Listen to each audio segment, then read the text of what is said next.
on you. Nobody cares, Muda. If you have nothing to hide, why are you worried? Now, this is one of the things that I absolutely despise hearing because I think every human being has a rightful expectation to privacy, okay? So today I want to talk about something that, I've seen over the weekend when I was in New York. And unfortunately, it's gotten pretty bad, okay? So for anybody that doesn't know, there's a Telegram boss by the name of Pavel Durov, who's currently arrested and detained in France right now.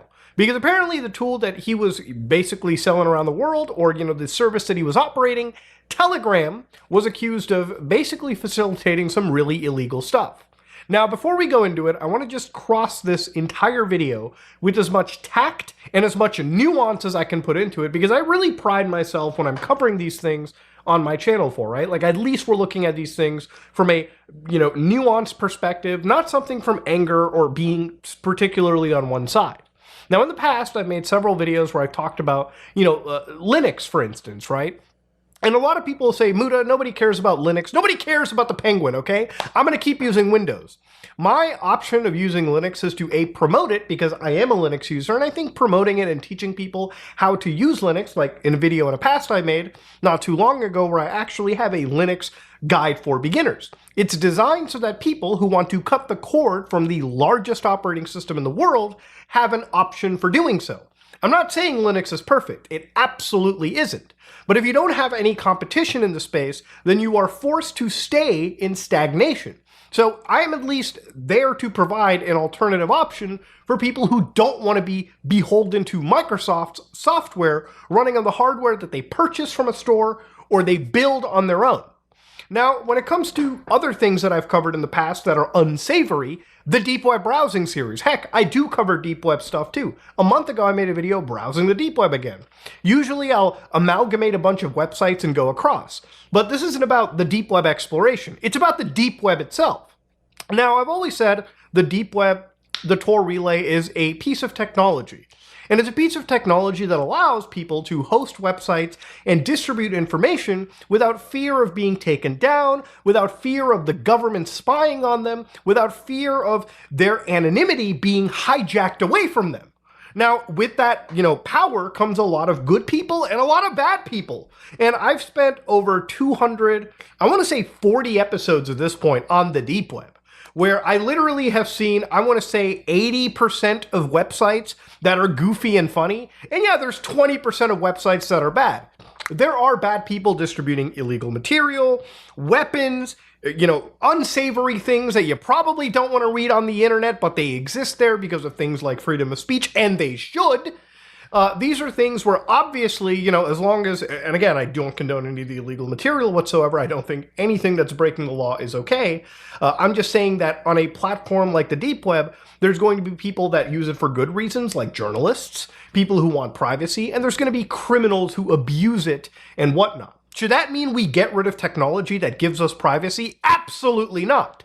Now, Pavel Durov is a Russian founder of Telegram who basically got arrested at a Paris airport, and this was a massive free speech issue.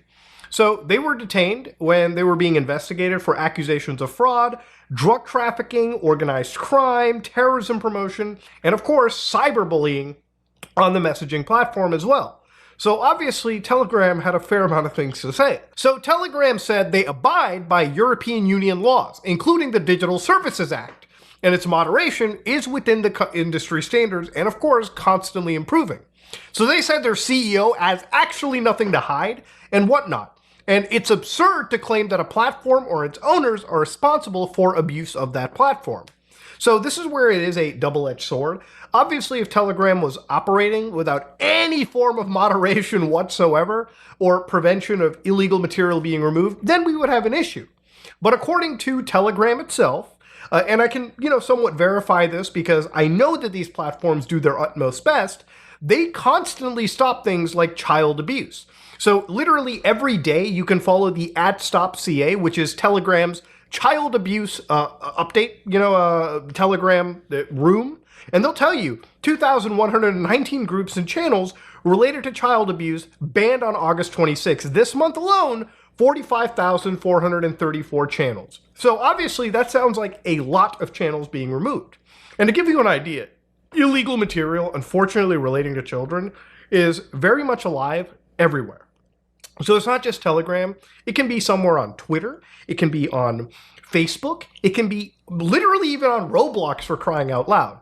I would say even YouTube, the platform you're using to watch this video, has its own problem, even in the comment sections to my videos. And I've actually had a few creators reach out to me, literally tell me they're CP bots, okay? There's literally comment bots in the platform still to this day, basically leading people to click on their YouTube channels, and there they'll have a bio that leads to an alleged video of a very prolifically evil adult, child exploitation movie. Again, every child exploitation video is evil, but this one is known as Daisy's Destruction.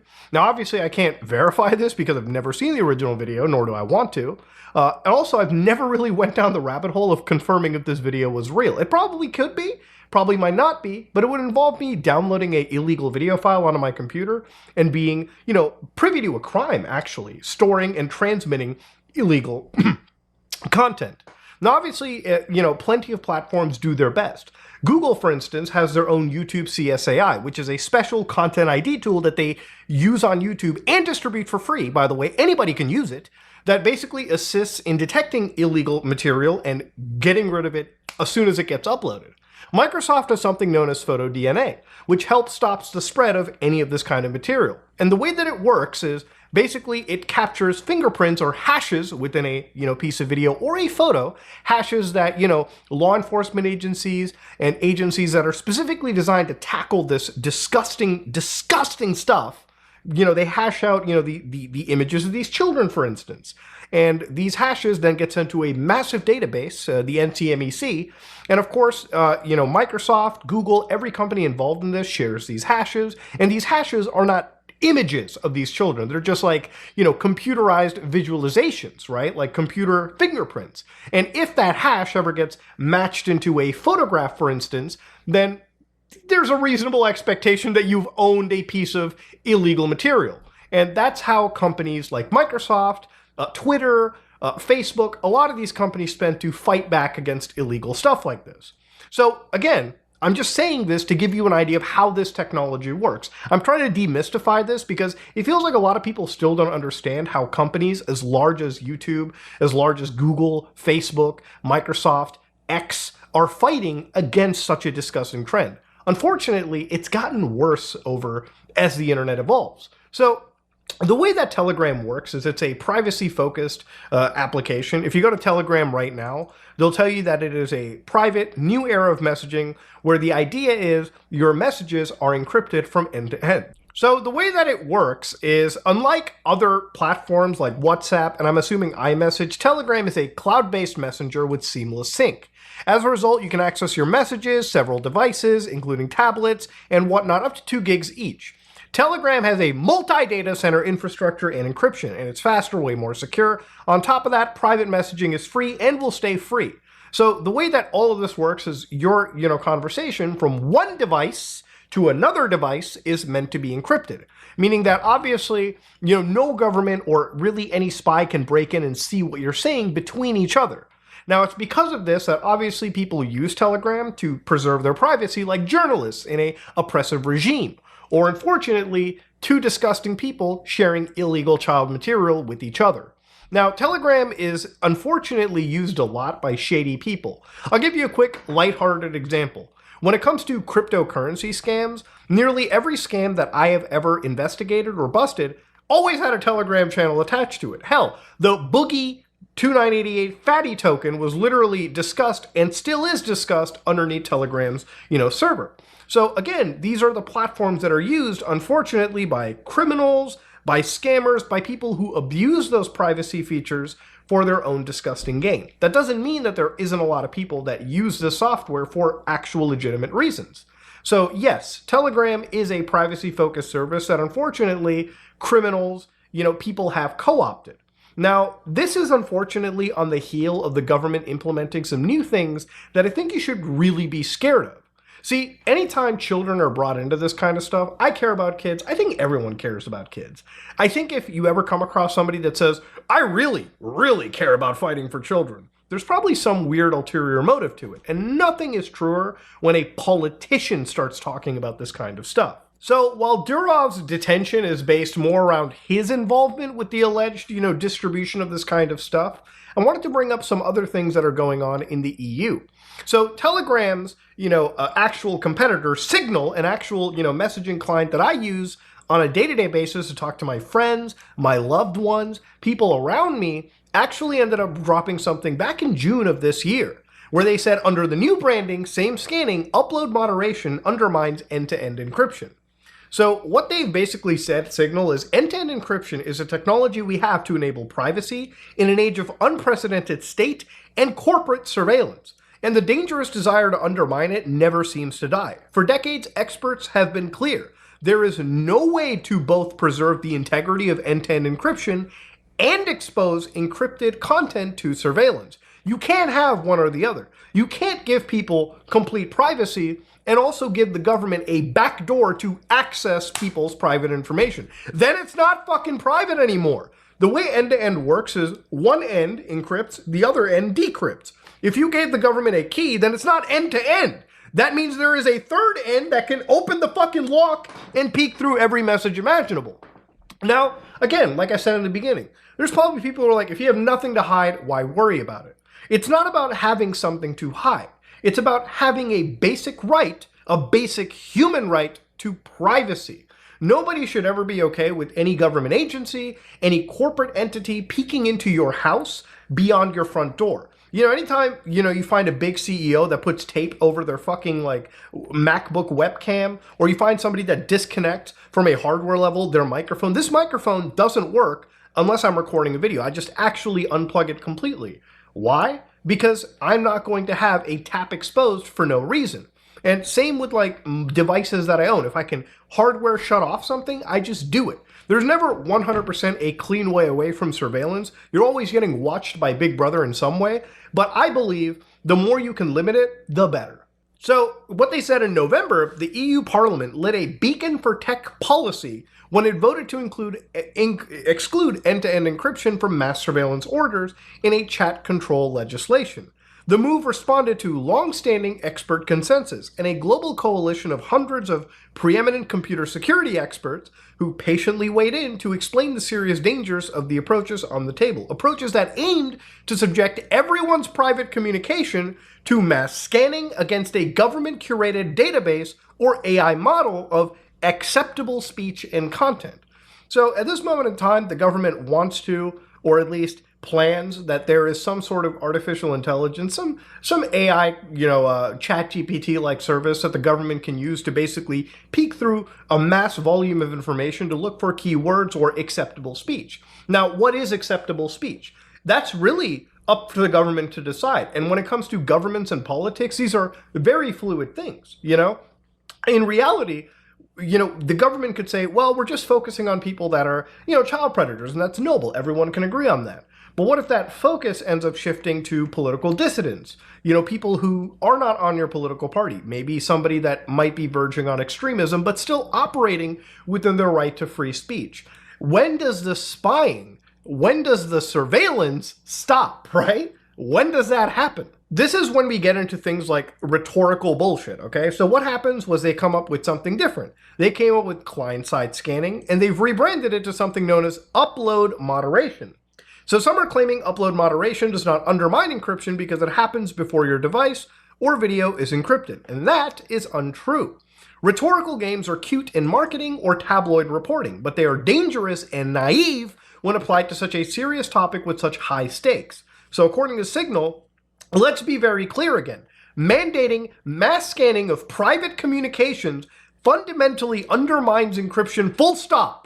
Whether this happens via tampering with, for instance, an encryption algorithm's random number generation, or by implementing a key escrow system, or by forcing communications to pass through a surveillance AI or system before they're encrypted. That is a fucking backdoor. And backdoors completely undermine your right And your human right, by the way, and I can't stress this enough, your human right to having some form of privacy against Big Brother and corporations that like to peek into everything that you want to do. You know, governments would love this, to basically keep an eye on people that they consider unsavory for whatever arbitrary reason.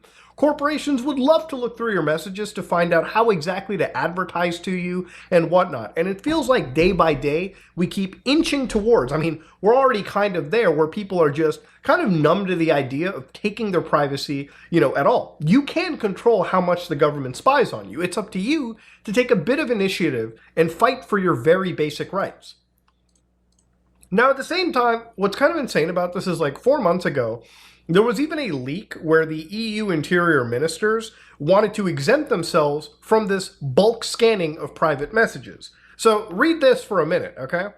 So this was leaked by the French news organization Context. Basically, they want to exempt professional accounts of staff of intelligence agencies, the police, and military from the envisaged scanning of chat and messages. The regulation would not apply to confidential information such as professional secrets. The EU government rejects the idea that the new Child Protection Center should support them in the prevention of child abuse and develop best practices for prevention initiatives. So again, you can read the exact phrasing of these like bills. Child protection. And it's not just the EU that this wants to be a thing in.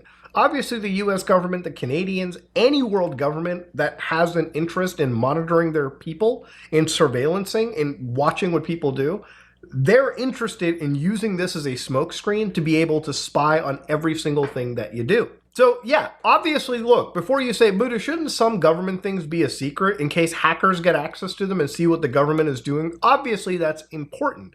But that should also apply to everyone as well. Look, the whole point of this is the governments want to push all the forms of surveillance onto you, but they realize how scary their algorithms, their AI, their tools are, unfortunately being used against them, that it's rules for thee, but not for me, okay? Not at all. Imagine if politicians were exempt from this, because apparently they contain some really classified information, which they do. Politicians absolutely have classified stuff. That's why in most cases, their cellular devices are not necessarily their own, they're owned by government agencies that monitor every single thing that they do. And that's, again, to protect everyone, because politicians, government employees, people in the military, and the police have far more access to private information than the average person. So, of course, it should be protected.